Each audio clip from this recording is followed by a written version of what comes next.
another week of SCL means another week of me looking at games. Not even another week, another day. But you know what? We'll say it's a week because I do these uploads pretty consistently throughout the week. Gonna be looking at some Yu-Gi games. And the nice thing about this recap is we do have tier shifts. So as you can see, Weavile, Heatran. Is there anything else? There was not a single Skarmory this week. I regret to inform you all, the Skarmory stands are going to have to wait for another week. It appears we have just Weavile and Heatran out of the new drops. No Blissey, Claude, or Skarm, but I think that's a win for mankind when we don't have to see this. And today, y'all are going to see why Manaphy has been getting a lot of increased hype. Now, if you remember, many weeks back, I did a video on Manaphy, used it on a webs team because I love webs. And I said, yo, why the hell? This mod isn't even ranked on UU's VR. What are they doing, dude? And since then, Manaphy started getting more usage. I saw someone actually say that it should be ranked in like B-. I think that's underselling it a lot, but I get when you make those unranked noms. People like to always be cautious. You're about to see more Manaphy dominance, man. And I'm going to take full credit for it. Without me pioneering the UT. Nah, I'm just fucking around, but now... all I'm saying, I have a way with knowing the meta many weeks ahead of time, because I am him. Yeah, but enjoy the content. Of course, subscribe. We're less than 100 subs away from 9K. Please, if you're watching right now and you're not subscribed, just go click that button. You get daily uploads. As I've described before, the gameplay, not always the best. I've messed around way too much, but the vibes are immaculate around here. So stick around for that. And you can unsubscribe if you end up not liking the content down the line. I will not be mad at you. I will just find where you live and I will push you over and then laugh as you fall. Anyhow, game one, Punny, Jytcampbell. Jytcampbell, someone I've got some experience with, not in a negative way, but because he used to play a lot of Sun and Moon in you, and otherwise known as an OU player. So interesting to see him down in the land of UU versus Punny, who is coming into this game 4-0, considered probably the best UU player in the entire community. It's him and PDT vying for that #1 spot, and it seems Punny has the title right now. And he's got a very exotic team. This is a very interesting looking offense build.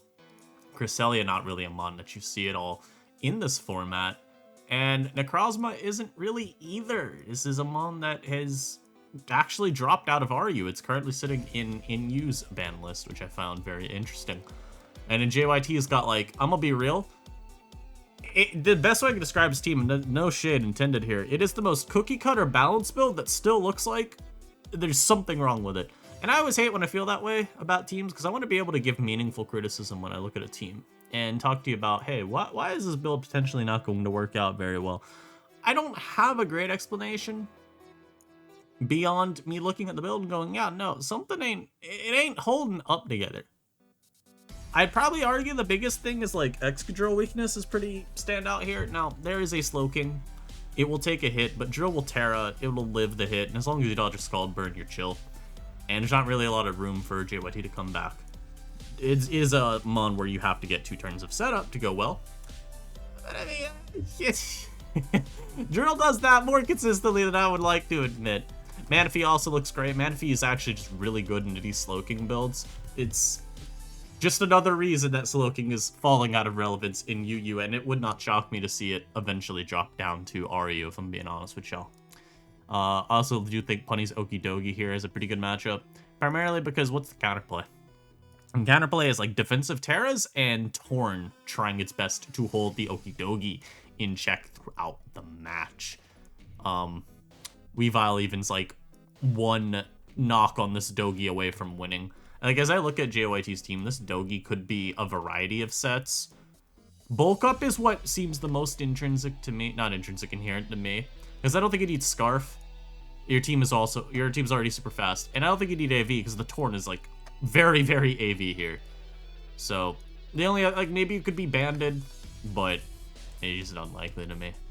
So we see Weavile led with versus the Drill, and this makes a lot of sense when you realize this Weavile is gonna sword sets up versus an Excadrill and just yoink the Choppleberry. So now that you're at 1%, you can live Keldio's Vacuum Wave, of course, very, very comfortably. Low kicks the Dogi, that is. We do see lefties, so doesn't mean bulk up, I guess, but, you know, it's either sub 3 attacks or it's bulk. So I'd like to believe that I was right. as he gets a lot of chip on Dogi, so Weave will not be the one to do it, but maybe it'll be Dogi. As I see, frankly, a very interesting play from Punny here, as he just dies to a crit Psychic Fangs. Now, his crit does matter, if I'm remembering my calc correctly in my head. And you know what? I'll pull up the calculator just to show you all what I'm talking about here, because realistically, I don't always know what I'm talking about. Yeah, okay, I was right. Now, I don't know their EV spreads, right? It could be technically different EVs, but it shows you well enough that this Mon at +1 defense, hella living that Psychic Fangs. The only reason I was a little bit confused by this play is if you're Punny, you do not know JYT's EVs. He could just be faster than you, and in one shot you with Psyfangs. Now, other thoughts that ran through my head the first time I watched this game, I was like, okay, well, maybe he's trying to scare out the opposing Dogi with a threat of being like Scarf, or just max speed, period. Like, maybe you're like, okay, well, I'm on HO, so I could definitely pump a lot of speed into my dude, and then, you know, I mean, just, you're switching, so I get a free bulk. Maybe I've got, like, Terra Electric or something if the Torn comes out, you know. That's kind of the logic I'm trying to think Punny was operating under. Otherwise, yeah, I thought this bulk was very, very greedy. But Manaphy comes out now. Manaphy easily gives a hit. We all seen a lot more gunk shot, by the way, on these Okie Dogies. I would say this makes me think it's more likely sub than bulk up, but I don't know, man. I don't think it has to be. It definitely could be sub. I think he wouldn't reveal it when the lefties get knocked, right? Scald Burn, pretty good. Even getting poisoned, it's not the end of the world because you do have this Cress.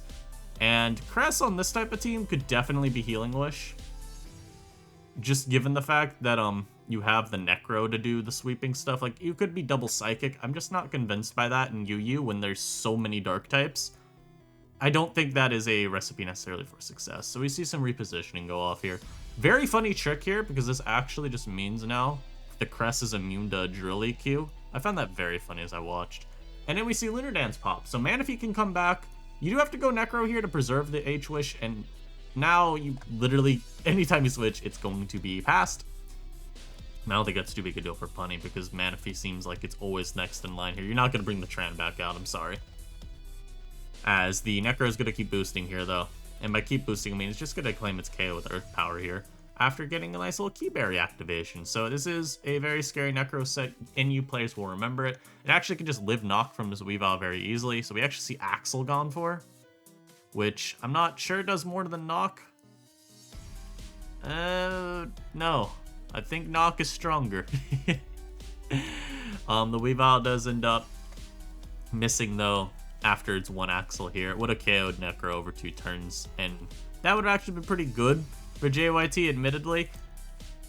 I'm just, like I said, I'm pretty sure I'm not even going to calc, because I don't know what I would calc, but I'm almost positive that double knock is just stronger than Axel, right?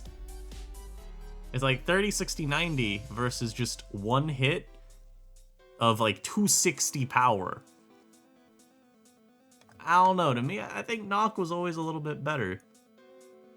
But what do I know, though? Anyhow, Manaphy comes in after the trading of the Necro versus the Weave, and then the sack of the Necro gets a tail go off. We do see the Torn come in here. Takes 500 million from the Scald here. And that is just a clean 2-hit KO. The Torn actually ends up knocking here because he's trying his best to limit what this Manaphy can do. Personally, I'm wondering if U-turn first is maybe a little bit better.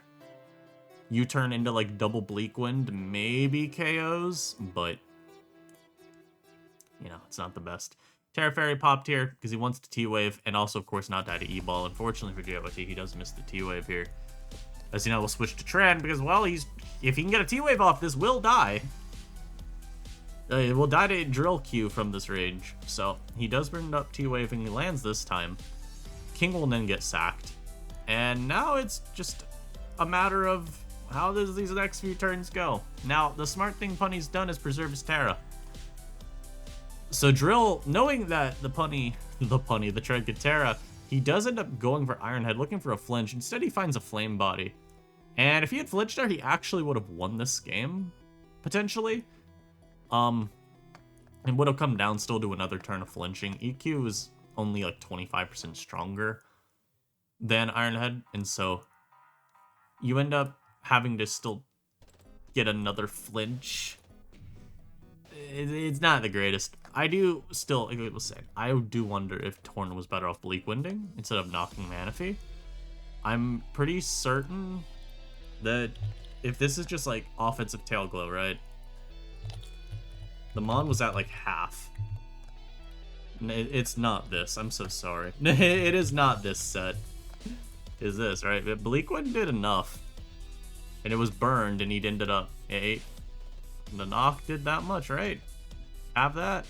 Where is the count? Yeah, 9. That's like super minimum. The Manaphy may have had a little bit of HP, just seeing that damage. I mean, even if it's like, let's assume max HP Manaphy, right? The worst situation.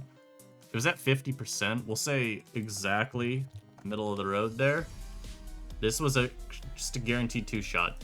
So maybe it was a little bit of a toss by JYT to not Bleakwind. I think he panicked a little bit, seeing +3 Manaphy. And of course, you miss a Bleakwind, it's Jover anyway.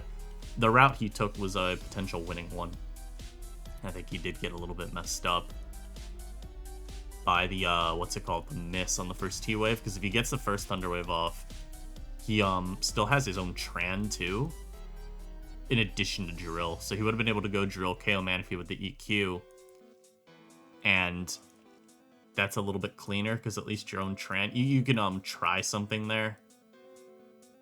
Although I don't think your Tran does enough is the issue. I don't think your Heatran's gonna do enough damage. And he didn't know this was Flame Body Heatran from Punny either at the time. So it's not like he has... Actually, did he? No, I think he did. He definitely did. He saw Torn get... No, Torn didn't get burned by that. It was Manaphy's skull. I don't know then. He was definitely... He knocked because he just knew that Drill killed with EQ. He just needed the T-Wave. That was where it got rough for him when T-Wave missed, because it made him have to throw away another Mon, but... Was this like a guaranteed win for him? I don't think so. Tramwoodatera versus Drill still. EQ would have done less than half. He probably would have had to Magma to kill it though. And then the this Tram comes out and then... Yeah, I guess it just comes down to does 2 Earth Powers kill? Well no, he doesn't even have 2, he has 1. Does Earth Power kill, or does he have Dark Pulse maybe? But he didn't see Terra Ghost. So, all this to say, next battle. This one was an interesting one. So Liam, coming into this week 3-1. Viv, I believe, was like 1-3. He was, so 2 sides of the same coin. Pretty much. One user completes the other user's perfect 500 record. And I look at Preview here, and I look at Viv's team, and I was very confused at first, because there was just a Quaquaval on this build, and I'm like, huh.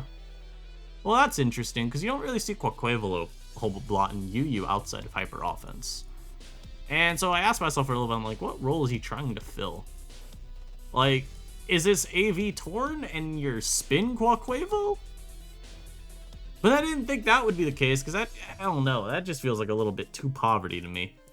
So then I'm like, okay, well, would Torn be AV here? And I'm thinking to myself, I just don't feel like you need AV Torn here.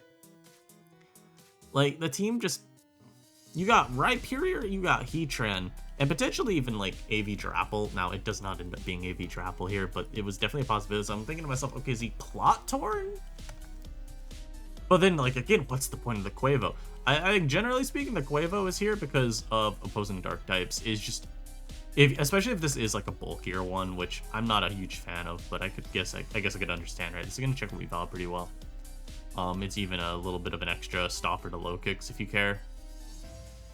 Helps offset the Grin matchup too, which would maybe explain a potential non-AV Torn, which, like I said, I just don't think you're AV Torn here ever.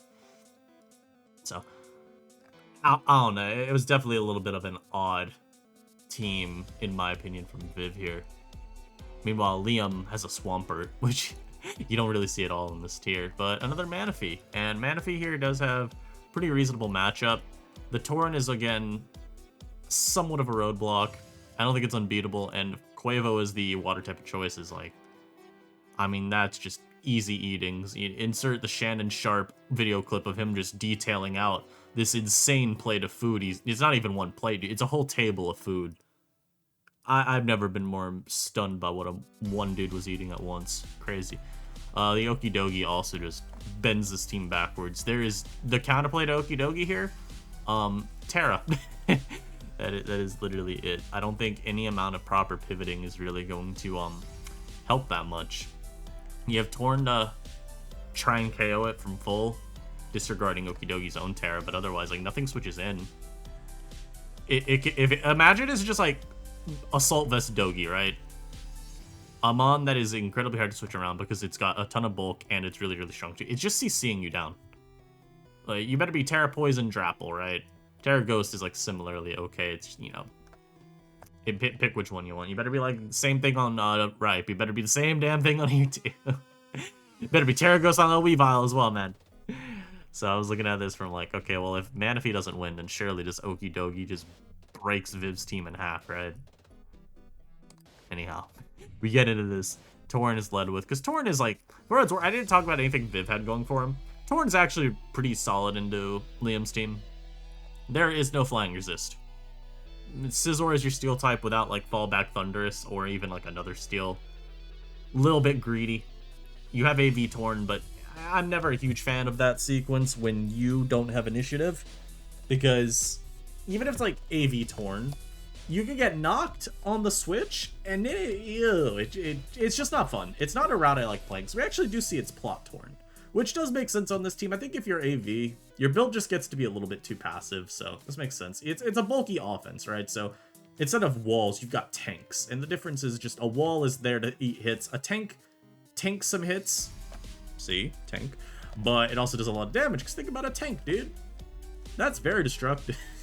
I don't know what I'm talking about. Anyhow, Bleak Wind does nothing, so either that Pert has a million special defense EVs, or that Torn has literally 0 special attack, or maybe some combination. But Manaphy gets a free switch in. His Quaquaval comes out. I don't know why, because it's just a sack, which makes sense, because you need to sack something to get a free switch into like what you decide is your counterplay. And Quavo this mat, what was he doing? Not a whole lot. Maybe checking Zor. That's about it, though. So Quavo, Sacrificial Lamb there. Manaphy, unfortunately for Viv, does Terra Poison here. And the Drapple ends up being probably just setup, if I had to guess. It's a max HP calc. Ice Beam does... It was like 59 to 69, from what I remember. So, max HP drops without an AV. The Train dies to Surf. The Weavile will not be doing enough damage with knockoff here. And once again, we will simply be seeing the Manaphy difference. Torn comes out here. He has to U-turn just to try and get a little bit more chip, because, make no mistakes, this mom will die from this rage.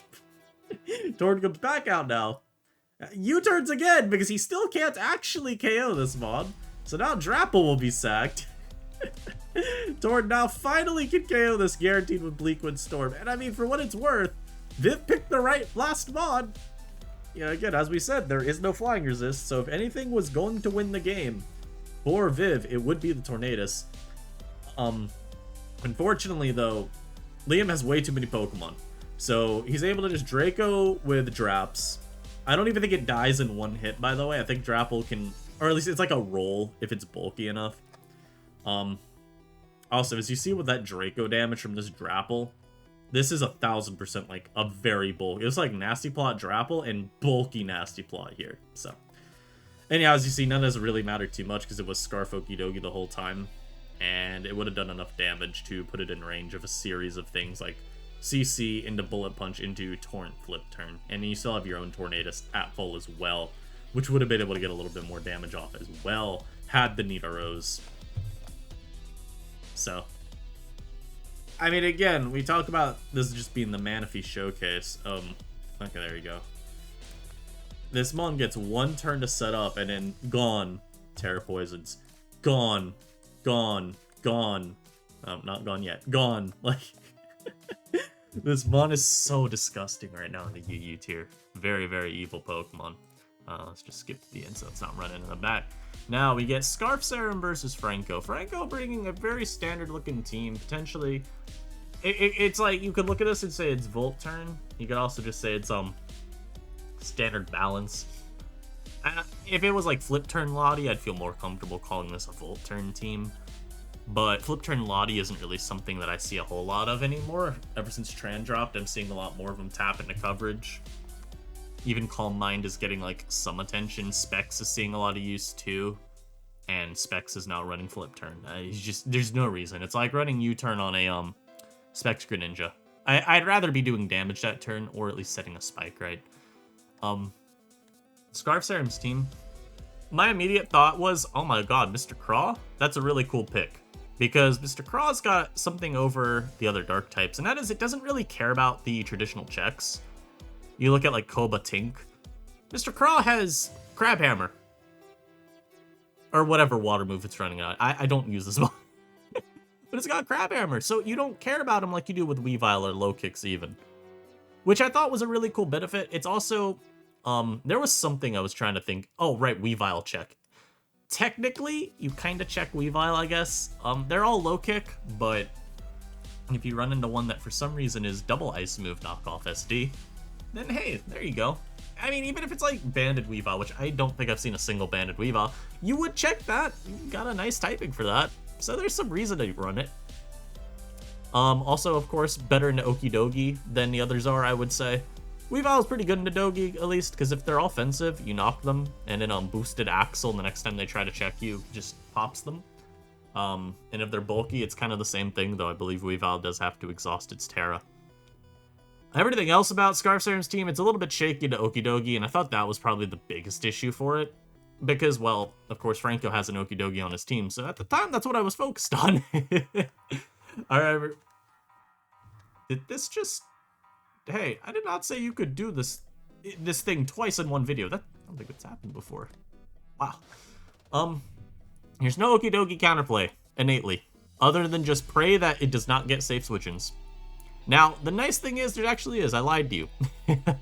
Of course, if you're thinking about sets on Scarf Seram's team, right? Ogerpon can have Stomping Tantrum. This Mon right here, Mr. Enamorous, you can have Earth Power. Slowking, you've got Scald Burns. This does also run Colbur Berry every so often. And in current UU, I would not flack you for running it very often because of all the dark types running around. So, the Okidogi counterplay, it's not good at all. Scarf Seram's going to have to play very, very, very, very smartly around this Dogi. Particularly, too, you don't necessarily know the set. Just like in this game here. No, which one was it? Where it was this, I think it was, yeah, it was this one where I wouldn't expect Scarf. I would expect Bulk Up, but I wouldn't even flack you if you thought it was Scarf, because Torn Weave, Torn is often, it's so often AV, it doesn't do damage, right? So having Scarf Dogi to have a bit more of a immediate powerhouse, one that has a little bit more defensive utility than a Weave, I wouldn't flack you for assuming that. Here, it's kind of similarly cloudy. I don't think you need to be Scarf on this build because you have like Lottie, Torn, even Scizor for speed, but I could see it if this is like some setup Lottie, AV Torn, and then you just don't think Scizor Bullet Punch counts as good speed control otherwise. Yeah. Scarf Dogi, I mean, that Mon is actually a little bit more pivotable around. You've got immunities to Gunk. You've got close combat checks. It's not the worst. It's also going to be a lot frailer, so Scizor could slowly beat it down. Ogerpon could super pop it with Tantrum. Even just it trying to find switch-ins, it's not going to really do that as easily. Otherwise, by the way, just the one general thing I noticed. Not having an electric check of any kind other than Ogerpon, that made me a little sad. I mean, Thunder's Theory and we just don't care about anymore? Crazy. Anyhow, getting into this game. Big Drapple Ed. The Drapple, of course, has Earth Power coverage for you. Scizor would be like the only thing you'd care about coming in. As we see, Zor does come out, takes the specs, I believe, leaves from quite nicely. And we actually see Scarf Seram do exactly what he needs to do very early on. And that is loop the hell out of Franco. So his best way to win this game, also Power Herb Heatran, evil. Evil. Disgusting. But the way he's going to have the best matchup is try to loop Franco and keep momentum on your side. Do not see too many free turns to this Dogi, because frankly, I would not want to be on the receiving end of finding out what this thing's set is. So, for the next several turns, what you're going to see, lots of U-turning into Heatran, lots of Magma Storms going into this Latios, and then it recovering up as the Scizor switching into the next turn. I mean, there's just nothing interesting to see here. Bleak Mist Stop comes out, which I relate to this team, or not this team, this set name quite a lot. And this is what we're talking about too, where like Colberberry King helps. And this exchange ends up actually being quite nice, because what it does is it kind of takes Torn out of commission as a Scizor switch in, because, well, you're burned and you got to deal with rocks being up. If I had to nitpick something about this team, other than, again, no Volt Switch blocker, which isn't really needed in UU anymore with Zap gone, I personally still can't really get away without building with one. It just feels like one of those things that I always need on the team, right? What was I saying? Yeah, this can't switch into Scizor at all. And this is, oh, right, generically, one of the things I don't love is, AV Torn with no removal. I think it makes the mod a lot harder to pilot. I mean, I guess it could be default Scizor, but I do not believe that is a set. So once again, we see Tran come out, threaten Magma this time. He doesn't actually go for it. And we do see, based on this chip, this is actually a pretty offensive Dogi. The CC did a lot more than a bulk invested one would take. So it is worth keeping in mind that this Okie Dogi is probably Scarf, which is, you know, probably the most playable around set out of all of them. I think Bulk Up Dogi would actually just ream this build. Now, you could be Encore Ogerpon and it's a little bit better, but like we were talking about, I think this has to be Tantrum on this team, and I don't see how you fit both Tantrum and Encore onto the same set and feel good about it. And you can get to T-Wave here. Drap comes out on the Chili. Presumed Chili. You get fully paralyzed, so who knows what to win for. Good pivot of the Enamorous, and very nice pivot into the Earth Power, I believe. Yes, sir. So Enamorous getting a lot of mileage. And getting rid of Tink, not getting rid of it, but weakening it a lot. Obviously good for Ogerpon. Relatively decent for Scizor, I guess, just so the Mon is weaker. You do see this Mon get a ton of lefties here, which this upset me when I was watching him, just like, stop recovering, man. So Chili back out to the Chiran. Your favorite sequence from earlier. The one caveat, you would love to burn through all these recovers. It just won't happen. Magma Storm will not hit every time. So just, you know, again, keep in mind. You do know you're going to miss a Magma eventually and get really upset. But one thing you do have to note too, this Scizor keeps getting opened up.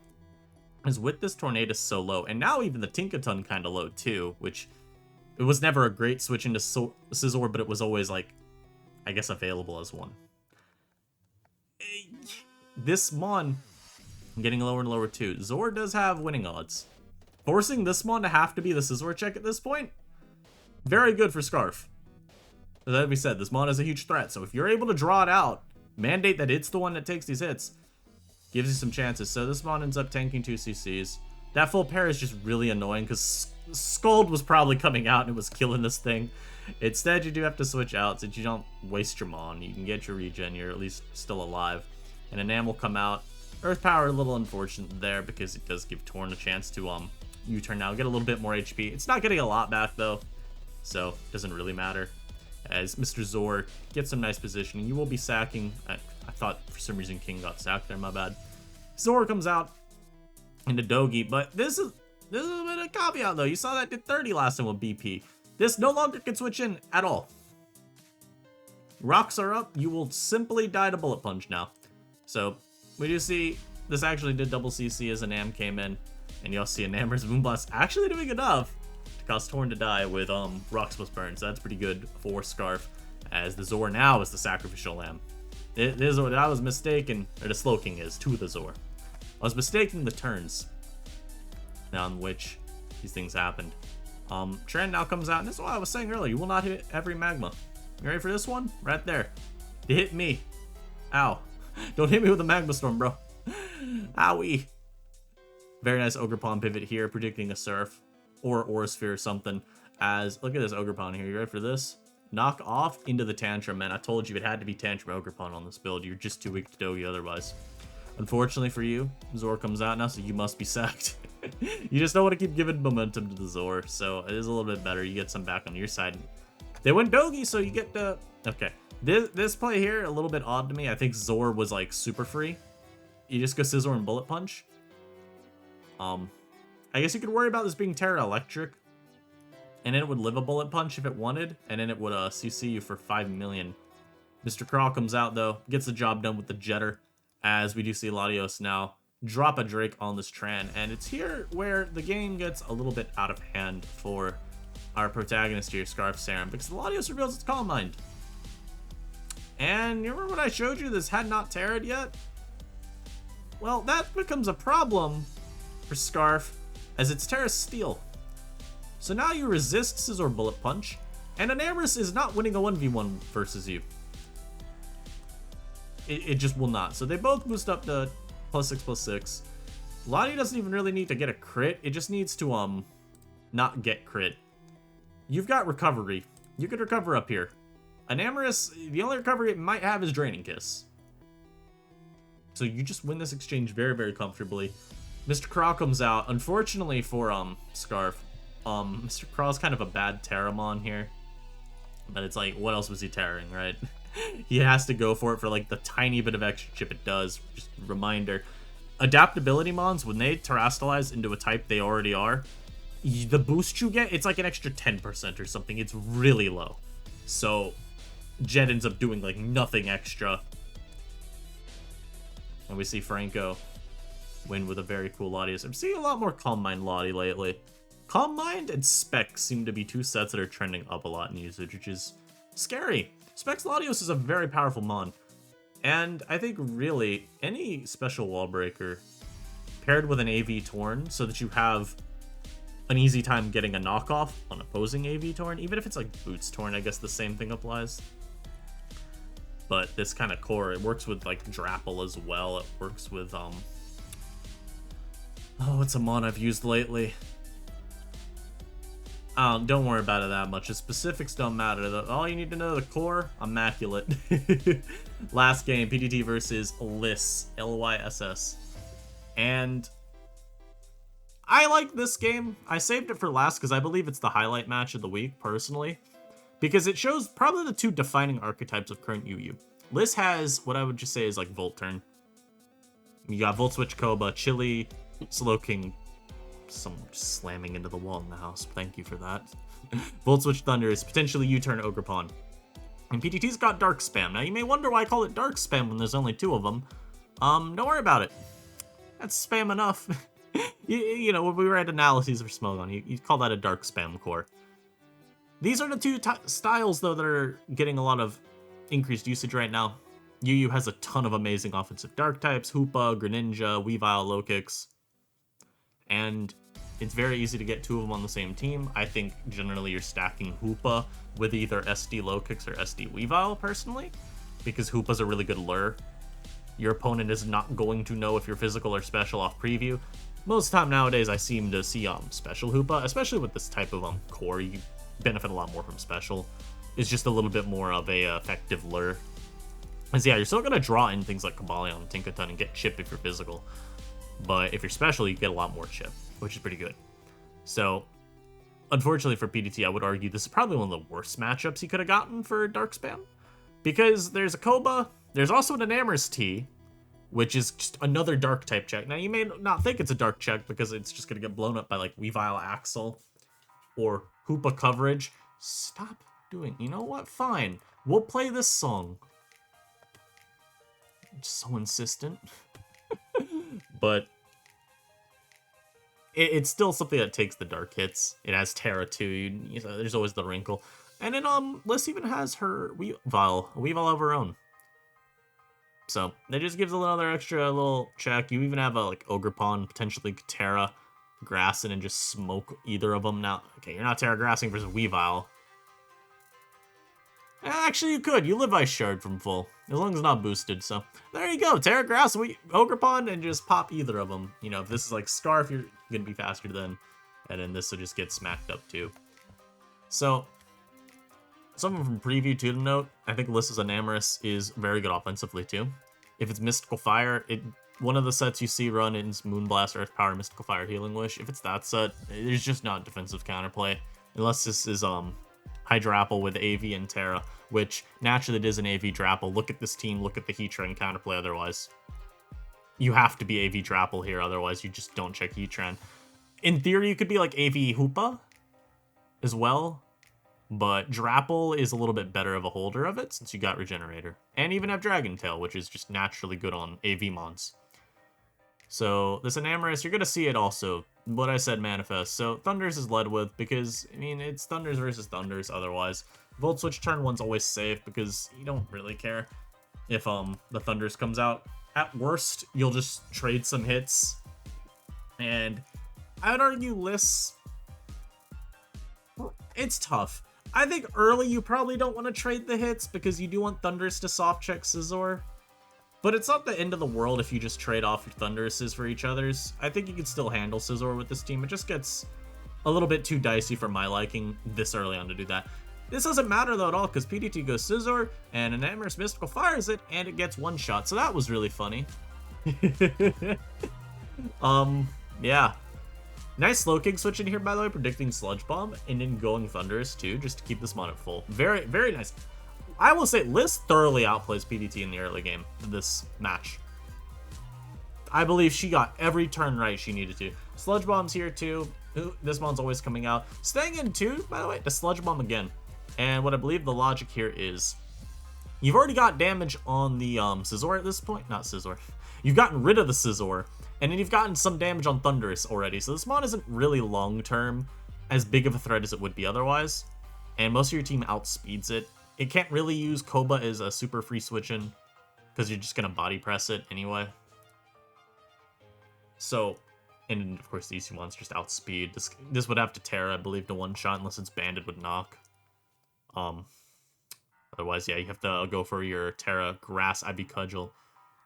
But I believe the logic is just you don't really care about Thunder's Sack here too. But also, most likely switching to Drapple here is an Amorous. PDT plays really aggressively, so if he's down a mon, he's going to make a whole bunch of double switches. And this is frankly probably the biggest part of it. Knowing how PDT is a player, he will try to catch the Amorous there. So, Liss very good to not let that happen. Psychics just in case they try to pivot in the Koba. As now Weavile comes out and you will always sack Thundurus here. It did what it needed to do. It got rid of Scizor. It didn't get rid of Scizor. But Scizor went down and then it was able to get rid of Thundurus. So you have literally no need anymore for it. Koba comes in to tank the body press there though. And then Volt switches into Mr. Drapple. As Drapple will also take this B press pretty reasonably. This double, I will admit, I was a little bit confused by because I don't really know what it seeks to do. Koba always has Volt Switch in this tier from what I've seen, except when it's like... I've seen like some physical Koba drop it, if they're like CC Stone Edge T-Wave, but I was a little bit surprised by this. I didn't really understand the desire to immediately hard switch. T-Wave is a little bit unfortunate though. It's not like it's the end of the world here. You'll see why soon enough anyway. It's just kind of like you're down already by a lot. You don't really need that getting in your mental. And then we see here, Liss decides her advantage is so heavy that she may as well just not even risk going Koba and getting like low kick times 2'd or something. And she burns her Terra to get rid of Weavile. And this ends up being one of the worst mistakes I think she could have made. Because Drapple comes out now. It's going to have to Terra. But this gives her entire check away. Because now it's weak to Giga Drain. And this is where PDT begins to do that thing he frequently does when he's behind, which is really try his damn best to claw back from the depths of defeat. So, unfortunate crit there because it gets Drapple lower. He does get the Dragon Tail off. This play, by the way, confused the shit out of me. I still don't really understand the switch from Weavile there. So Drap's at 25. For what it's worth, you have to hit all 3 axles, if I'm remembering right, to KO. It might be a roll with the 2, but you are favored to get rid of it. My guess is Liss wanted to preserve Weavile in case this was Scarf Hoopa, and she didn't want to open up like too much tomfoolery.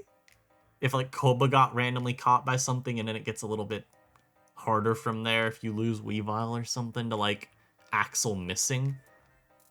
But yeah, I remember seeing that and being like very confused at the time. I wasn't too sure by the play. I didn't really like it. PGT though, of course, gets Hoopa out. And you can see a very min-maxing. You're behind by a ton, you got a min-max, so Drap comes out here literally just for regen. And then you double back to Hoopa.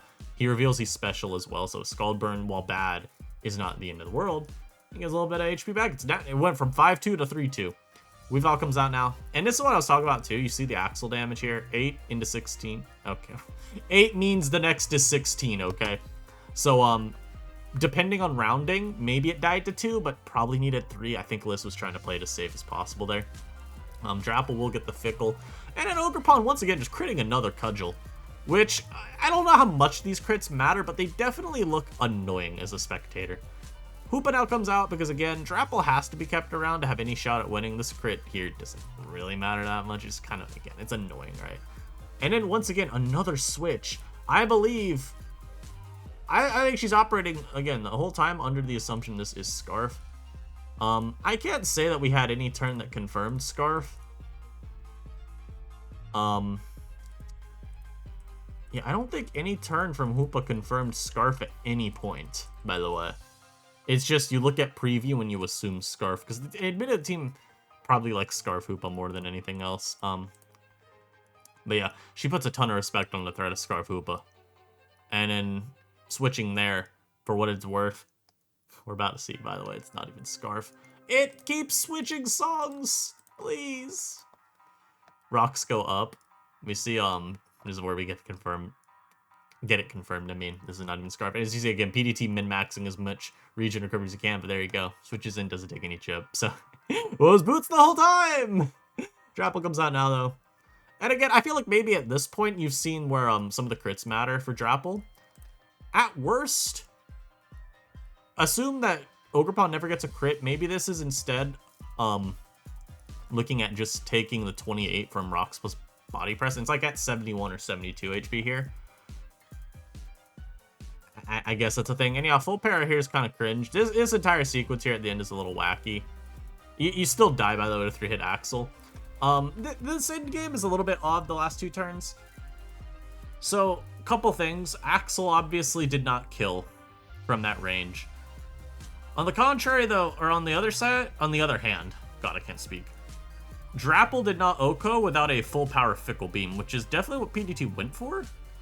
Or unless he Giga Drained or something, but I don't think Giga gets you. Giga maybe gets you out of range of +2 Axel hitting 3. I believe, though, again, once again, the logic from Liss here is this. She believes that her best odds are not getting full power Fickled and in Swords Dancing so that she doesn't have to go for triple Axel hitting 3 times in a row twice over. Which, you know what? I get that. I wouldn't want to put myself through that stress either, so... Can you really blame someone? I don't think so. But I hope all y'all enjoyed. I thought this was a very cool week for USCL games. Got to see Manaphy get... There's no Manaphy alive at the end of either of these games, but got to see Manaphy in both these games pop off. Got to see Mr. Craw a little bit, as well as Calmine Latios shown why it's a bit of a rising star. And then at the end here, again, just a great game. I love this game. It was a very fun one to watch. Because also, I think both teams are really good, which, hey, always positive. We love when people bring viable builds to SCL, you know? I'll catch y'all next time, though. Peace.